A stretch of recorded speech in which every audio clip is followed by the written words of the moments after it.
पति अभी नहा ही रहा था कि तभी फोन पर मैसेज टोन बजी। पत्नी मोबाइल के पास में ही खड़ी थी। उसका ध्यान फोन की तरफ गया। उसने सहज ही फोन उठाकर मैसेज पढ़ा। Hi good morning dear. किसी बेबी का मैसेज था।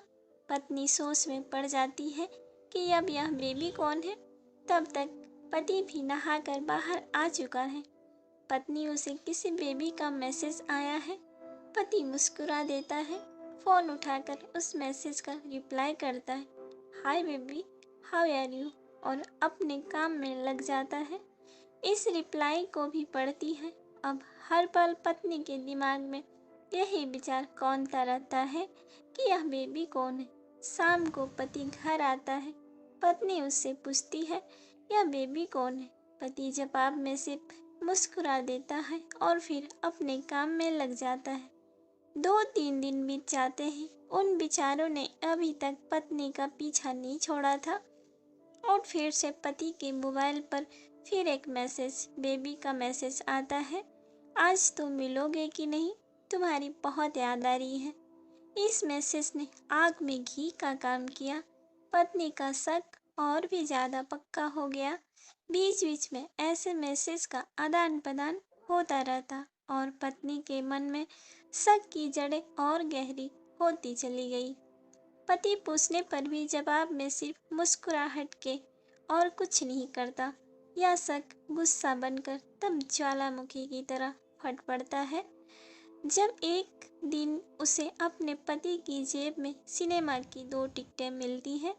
पत्नी अपने पति से बहुत झगड़ती है। पति उसे समझाने की कोशिश करता है लेकिन वह कोई भी बात सुनने को तैयार नहीं है। पति को भी उस पर गुस्सा आ जाता है और यह झगड़ा और भी ज़्यादा बढ़ जाता है। गुस्से में पति घर से बाहर निकल जाता है। पत्नी का गुस्सा पति से कई गुना ज़्यादा है। तुरंत वो अपना सारा सामान पैक करती है। एक चिट्ठी लिखती है कि मैं मायके जा रही हूँ हमेशा के लिए, और पति का घर छोड़कर चली जाती है। गुस्सा शांत होने पर जब पति घर आता है तो चिट्ठी पढ़कर उसके होश उड़ जाते हैं। 10 दिन बीत जाते हैं और गांव के उस घर पर डोरबेल बजती है जहां पत्नी रहने चली गई है। पत्नी दरवाज़ा खोलती है। दरवाजे पर 10 साल की एक छोटी बच्ची हाथों में चिट्ठी लिए खड़ी है। वह पत्नी को वह चिट्ठी देती है। बच्ची को यह चिट्ठी लेकर पत्नी चिट्ठी खोलकर पढ़ती है, डियर वाइफ, जिस बेबी की वजह से हम दोनों में इतने झगड़े हुए और तुम हमारा घर छोड़कर यहाँ से चली आई, यह बच्ची जो अभी तुम्हारे सामने खड़ी है वह वही बेबी है। अनाथ आश्रम की एक प्यारी बच्ची। इसी के साथ में बातें करता था, सिनेमा जाता था। पहली बार जब तुमने बेबी के बारे में पूछा था तो मैंने जानबूझकर तुम्हें नहीं बताया। सोचा था थोड़ा मजाक करता हूँ, देखता हूँ तुम कैसे रिएक्ट करती है, लेकिन मैंने यह कभी नहीं सोचा कि तुम्हारा शक इतना बढ़ जाएगा कि तुम घर छोड़कर दोगी।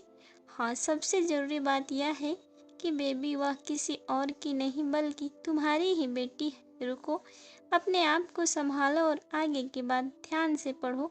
हमारी शादी के 2 साल पहले की यह बात है। तुम अपने कॉलेज के लास्ट ईयर में थी। नोट्स लेने के बहाने तुम्हें बुलाया था और इनमें तुम्हारी कोई गलती नहीं थी, लेकिन कुदरत ने अपना काम किया।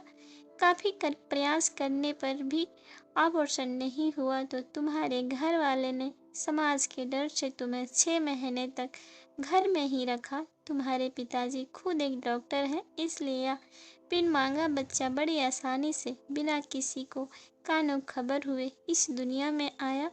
भविष्य में तुम्हारी शादीशुदा जिंदगी में कोई प्रॉब्लम ना हो, इसलिए तुम्हारे पिता ने इस बच्चे को गांव के एक अनाथ आश्रम में छोड़ दिया।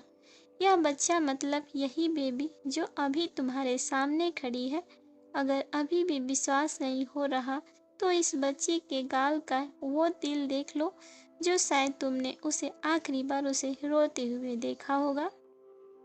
या फिर अपने पिताजी से पूछ लो। पत्नी जल्दी से उस बच्ची को पास बुलाकर उसके गालों का तिल देखती है। उसका मन भर जाता है, उसकी आंखों में आंसू आ जाते हैं। लेकिन अभी भी चिट्ठी बाकी है, इसलिए वह आगे पढ़ती है।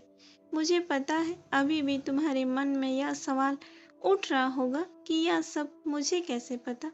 तुम्हें बता दूं कि यह सब तुम्हारे खुद के पिता ने ही अपने मन में उठ रहे पछताव को शांत करने के लिए शादी के 1 महीने पहले मुझे मिलकर सारी बातें मुझे बताई थी। उन्होंने यह भी कहा था कि अगर मैं चाहूँ तो शादी से इनकार कर सकता हूँ।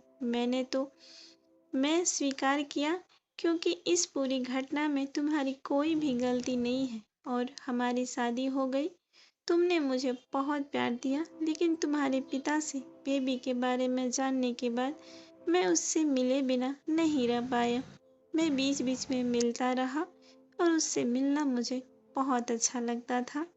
इतनी प्यारी बच्ची बिना किसी गलती के क्यों सजा भुगते, बस इसीलिए मैं उसे थोड़ी सी खुशी देने की कोशिश करता था। बस मुझे इतना ही कहना था। अब अगर तुम फिर से अपने घर आकर मेरे साथ रहना चाहो तो गैलरी में आ जाओ, और सिर्फ तुम्हारा डियर पति। बिना एक क्षण की भी देरी किए पत्नी दौड़कर गैलरी में पहुंची और रास्ते पर उसका पति खड़ा था। उसके चेहरे पर मुस्कान और पत्नी की आंखों में आंसू।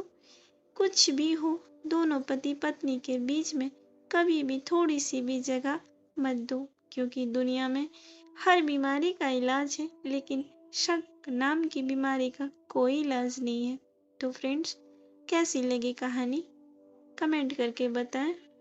साथ ही हमारे चैनल को सब्सक्राइब करें। धन्यवाद।